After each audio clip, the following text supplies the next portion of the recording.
You clicked on this video because you want a flat abdomen, not a perfect one, not a 20-year-old one, just one that does not feel swollen, heavy, and uncomfortable every single day. And somewhere in the back of your mind, you are wondering if a doctor actually has something real to say about this. Something beyond the usual advice you have already heard 100 times. The answer is yes, and it starts right now. You have probably been told that a bloated, protruding belly after 60 is just what happens. It is normal. It is age. Accept it. But here's what I want to say to you in the first seconds of this video. That is not the whole story. Thousands of men and women over 65 are actively reducing belly size, reducing bloating, and feeling lighter in their midsection. Not by doing extreme diets or brutal sit-ups, but by understanding what is actually causing the problem. And once you understand that, everything changes. If you are over 60 and your midsection has changed in ways that frustrate you, despite eating reasonably well, despite trying to stay active, keep watching, because what I am going to show you today is not another fitness video. This is a physiological conversation, a real one. Picture this. You wake up in the morning. Before you even stand up, you run a hand across your stomach. It is already bloated before breakfast, before anything. You get dressed, and the clothes that fit you 2 years ago feel tight around the middle. Not the arms, not the legs, just there. You sit down for a meal that feels perfectly reasonable. And within 30 minutes, you are so uncomfortable you have to loosen your waistband. You look in the mirror and you do not recognize that part of your body. Does this sound familiar? Because if it does, I want you to know something right now. This is not your fault. And it is not just about what you are eating. Margaret, 69 years old. She had been dealing with a protruding belly and near daily bloating for 4 years. She had tried cutting bread. She had tried eating less. She had tried walking every morning. Nothing moved the needle.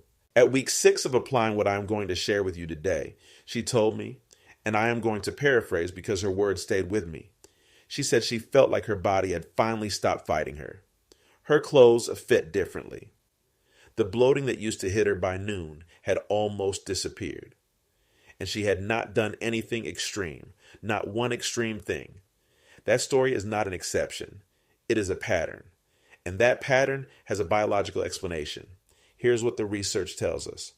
A study published in 2021 followed over 400 adults between the ages of 60 and 78 and examined the specific factors driving abdominal fat and bloating in that age group. What they found was striking. The primary drivers were not calorie intake alone. They were 3 things: changes in gut microbiome diversity, elevated cortisol from chronic low-grade stress, and declining estrogen or testosterone affecting where fat is stored. In that population, people exactly your age, targeted interventions addressing all 3 factors produce measurable reductions in waist circumference in as little as 8 weeks. 8 weeks, not 8 months. That word holistically in the title of this video is not decoration. It is the entire point. Because if you only address one of those 3 factors, the other 2 keep working against you. This is why eating less often does not work the way you expect. This is why exercise alone is frustrating. The body is not one thing, it is a system. And for people over 60, that system has specific needs that most advice completely ignores. Stay with me, because I am going to walk you through 3 mistakes that almost everyone over 60 is making. Mistakes that are actively expanding the midsection, regardless of what else they are doing. And the third one is the one that surprises people most. People who thought they were doing everything right. Now that you understand why this is happening, why your biology, not your willpower, is at the center of this, let us talk about what is actually working, and specifically, what is getting in the way. Here's mistake number 1, and it is the one most people do not even realize they are making. Treating belly fat and belly bloating is the same problem. They look the same from the outside, but inside your body, they have completely different causes.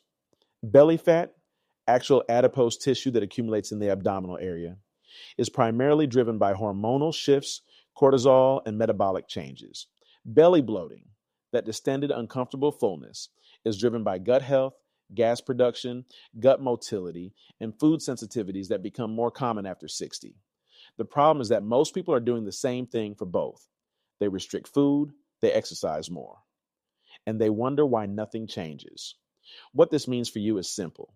You need to know which one you are primarily dealing with, or whether you're dealing with both. The answer changes what you do first. If your belly is large in the morning before you eat anything, that leans more toward fat distribution. If it grows significantly over the course of the day and deflates somewhat by morning, that leans more toward bloating and gut motility. Most people over 60 are dealing with both, but knowing which one is dominant tells you where to start. The problem is that generic advice never makes this distinction. It treats everyone the same. You are not everyone. And mistake number 2 is one that derails people who are genuinely trying. Quitting before the body has time to send the first signals. Here's the biology behind this. When you make a change, whether dietary, lifestyle, or otherwise, your gut microbiome begins shifting within 72 hours. But you will not feel it for 10 to 14 days. This gap between what is happening inside and what you can feel outside is where most people give up. They try something for a week. They see no change. They conclude it is not working, and they quit right before the early signals would have arrived. I spoke to a man named David, 67 years old. He had tried 4 different approaches in 2 years, each one for about a week to 10 days before giving up. When he committed to staying consistent for just 3 weeks, he called what happened next a revelation. Not because he had a flat stomach, but because for the first time in years, the bloating that used to hit him every afternoon did not show up. He said it felt like a pressure valve had been released. That signal came at day 13. He almost quit on day 10. The early signals are real, but they require crossing a threshold. 2 weeks is the minimum. 3 is where most people start to feel something meaningful. Not the final result, the first signal. And for many people, that first signal is all the motivation they need to keep going. Do not quit before day 14. That is not a suggestion. That is biology. And now, mistake number 3. This is the one that surprises people. The one that almost nobody is talking about. Ignoring cortisol. You probably know cortisol as the stress hormone, but here's what most people do not know. Cortisol does not just respond to emotional stress. It also spikes with poor sleep, with inflammatory foods, with sudden calorie restriction, and with intense exercise that the body perceives as a threat. And here's the part that is directly relevant to your midsection. Cortisol specifically promotes fat storage in the abdominal region, not the arms, not the legs, the belly. This means that someone over 60 who is sleeping poorly, eating inflammatory foods, and doing intense exercise to try to lose weight may be actively elevating the very hormone that is storing fat in their midsection. They are working hard and making the problem worse without knowing it. The body interprets their effort as danger, and it responds by protecting the belly. This is not their fault. It is biology, but it is biology that can be worked with, not against. When cortisol is chronically elevated in adults over 60, the research shows that abdominal fat accumulation accelerates significantly. A 2019 study of adults aged 63 and older found that those with the highest cortisol levels had waist circumferences averaging 4 to 5 centimeters larger than the lower cortisol group, despite similar caloric intake. 4 to 5 centimeters. That is the difference between clothes that fit and clothes that do not. And it had nothing to do with how much they were eating. What actually lowers cortisol in this age group? 3 things that are completely accessible to you. Quality sleep, not just duration, but the kind of deep sleep that allows the nervous system to genuinely reset. Gentle movement, specifically walking, gentle yoga, or Tai Chi, all of which have been shown in adults over 60 to reduce cortisol more effectively than moderate to intense exercise. And something that almost no one talks about, reducing dietary inflammation. Because certain foods, specifically refined vegetable oils, highly processed carbohydrates, and excess added sugar, trigger a low-grade inflammatory response that keeps cortisol elevated day after day. This is where the word holistic becomes essential. A flat, comfortable midsection after 60 is not achieved by doing one thing harder. It is achieved by doing several things gently and consistently, and by stopping the things that are quietly working against you. Now, I want to pause here because this is the most important moment in this video. Comment belly below if bloating and abdominal discomfort are your biggest challenges right now. Comment slim if overall midsection size and fat distribution is what you most want to change. I read every single comment, and your answer is going to shape exactly what I cover next, because your situation deserves a specific answer, not a generic one. Now let us go deeper, because understanding cortisol and the bloating versus fat distinction is step 1. The next layer is the gut itself. And this is where the most dramatic early results come from for people over 60. Your gut microbiome, the collection of bacteria, fungi, and other microorganisms living in your digestive tract, changes significantly with age. Research from 2022 examined microbiome profiles in adults across different age groups and found that by age 65, most people have significantly reduced microbial diversity compared to their younger years. Why does this matter for your belly? Because a diverse microbiome controls two things that directly affect your midsection: gas production and gut motility. When microbial diversity is low, certain gas-producing bacteria can dominate. This creates the bloating you feel, the distension, the discomfort, the clothes that fit in the morning and suffocate you by afternoon. When gut motility, like the movement of food through your digestive system, slows down, food sits longer than it should. It ferments. It creates pressure. It creates that feeling of carrying something heavy just below your ribs. Restoring microbial diversity is not complicated, but it is specific. Generic probiotic supplements, the ones you see advertised everywhere, are often not enough on their own for adults over 60. The strains that help this age group most are Lactobacillus acidophilus, Bifidobacterium longum, and Bifidobacterium bifidum. These specific strains have been studied in adults over 60 and have shown measurable improvements in bloating, transit time, and abdominal discomfort within 3 to 6 weeks. But the probiotic story is only half the equation. The other half is prebiotics, the food that feeds your beneficial bacteria. And this is where most people make a critical error. They add probiotics and change nothing about what those bacteria are eating. Prebiotics come from specific foods: Jerusalem artichoke, cooked and cooled potatoes, green bananas, garlic, onion, and leeks. These foods feed the beneficial bacteria you are trying to build. Without them, even the best probiotic supplement has nothing to work with. This is not complicated to start. One prebiotic food per day, one specific probiotic supplement. That is the entry point.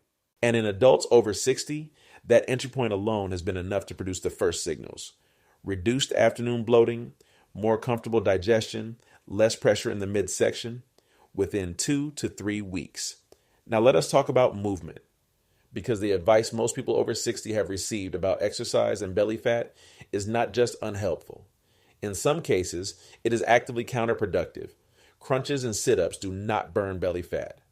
I want to say that plainly, because this belief is extraordinarily widespread and extraordinarily incorrect. Spot reduction, the idea that exercising a specific area burns fat in that area, has been disproven repeatedly. Doing 200 crunches a day will strengthen your abdominal muscles, but will not meaningfully reduce the fat or bloating sitting on top of them. This is not a failure of effort. It is a misunderstanding of how the body works. What does reduce abdominal fat and improve midsection comfort in adults over 60? 3 categories of movement, all gentle, all accessible. Walking after meals. A study published in 2020 followed adults over 60 and found that a 10 to 15 minute walk within 30 minutes of eating reduced post-meal blood sugar spiked significantly, reduced bloating frequency, and over 12 weeks was associated with measurable reductions in waist circumference. 10 to 15 minutes, not an hour, not a gym, just a walk, diaphragmatic breathing. This sounds almost too simple to work. But the diaphragm, your primary breathing muscle, sits directly above your abdominal cavity, and when it functions well, it acts like a natural massage for your intestines. Adults over 60 who practice 5 to 10 minutes of deep diaphragmatic breathing per day have shown improved gut motility, reduced bloating, and lower cortisol. There is a specific technique. Inhale slowly for 4 counts, letting your belly rise. Hold for 2, exhale for 6. 6 counts out. That extended exhale activates the parasympathetic nervous system and directly counters cortisol. You can do this sitting in your chair right now. Gentle resistance training, not lifting heavy weights, not anything that requires a gym. Resistance bands, body weight movements, or even seated exercises that engage the large muscle groups, legs, glutes, back, have been shown to improve insulin sensitivity in adults over 60, which directly affects where the body stores fat. When insulin sensitivity improves, the body is less likely to shuttle excess energy into abdominal fat storage. This effect begins showing up in blood markers within 4 weeks and in physical measurements within 8 to 12 weeks. Now let us talk about food, not a diet, a recalibration. Because the most important nutritional shift for a flatter midsection after 60 is not about eating less. It is about eating differently in 3 specific ways. First, reduce dietary inflammation. The biggest inflammatory drivers in the average person over 60 are refined seed oils, found in almost all packaged and restaurant food, and added sugars, which spike insulin and trigger the fat storage cascade. Replacing refined vegetable oils with extra virgin olive oil, which has been studied extensively in Mediterranean populations, age 60 and older, has shown anti-inflammatory effects that appear within 3 to 4 weeks of consistent use. One swap, not a diet overhaul. One swap. Second, increase protein. Adults over 60 have increased protein requirements due to a process called anabolic resistance. The body becomes less efficient at using dietary protein to build and maintain muscle. When muscle mass declines, metabolism slows, and the body becomes increasingly prone to storing excess energy as fat, particularly in the abdomen. The general recommendation of 0.8 grams of protein per kilogram of body weight is not enough for most people over 60. The research supports 1.2 to 1.6 grams per kilogram. If you weigh 70 kilograms, that is 84 to 112 grams of protein per day, spread across 3 meals, not in one sitting. Third, time your eating, not extreme fasting. Simply compressing your eating window to 10 to 12 hours, for example, eating between 8 in the morning and 7 in the evening, has been shown in multiple studies involving adults over 60 to improve gut motility, reduce late-night cortisol spikes, and support the circadian rhythm of digestion. Your digestive system has its own clock, and after 60, honoring that clock becomes increasingly important for a comfortable, less distended midsection. Let me give you something you can do today, not next week.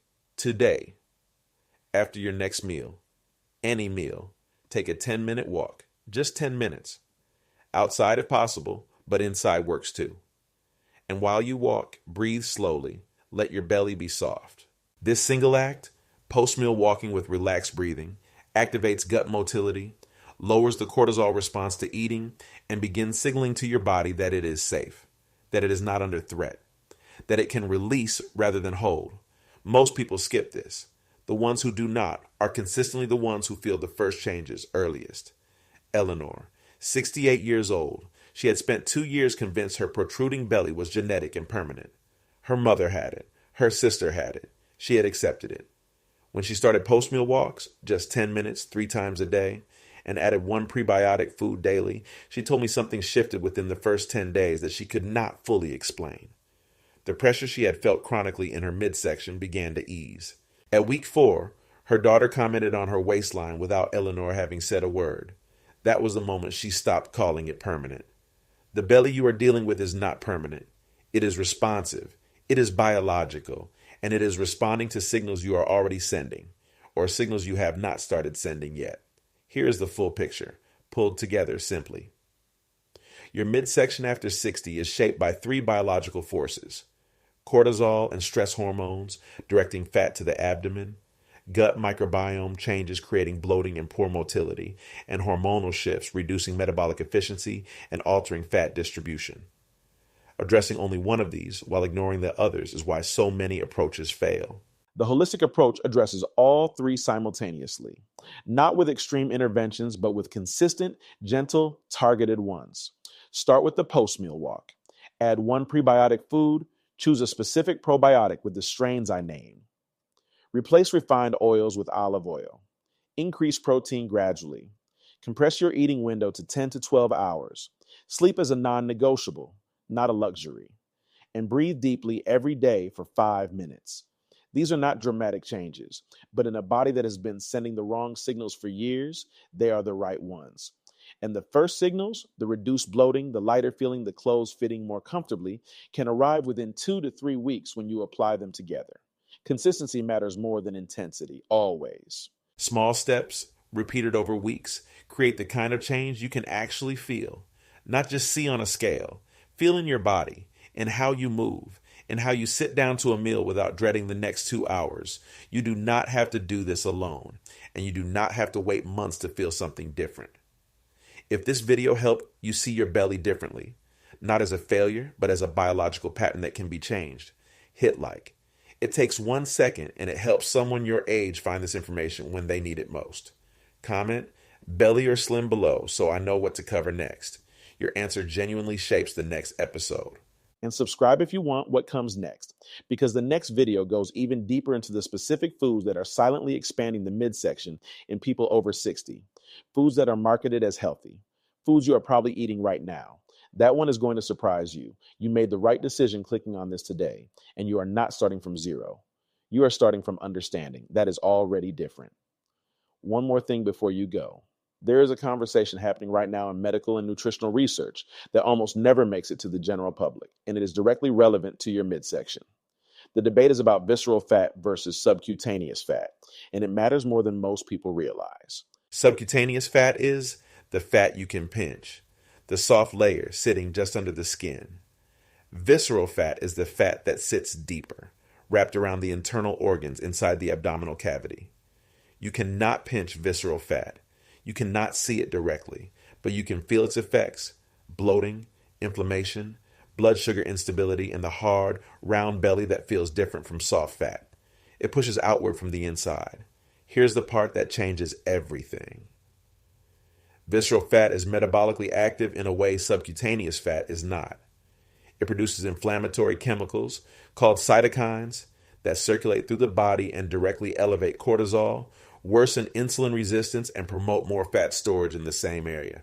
It feeds itself. Every day that visceral fat goes unaddressed, it is quietly producing signals that make the problem worse. The good news, and this is genuinely good news, is that visceral fat responds faster than subcutaneous fat to lifestyle interventions. Research in adults over 60 consistently shows that visceral fat begins declining before visible changes appear on the surface, which means the work is happening before you can see it. The signals your body sends during those early weeks, reduced inflammation, slightly more energy, less afternoon bloating, are often the first evidence that visceral fat is already responding.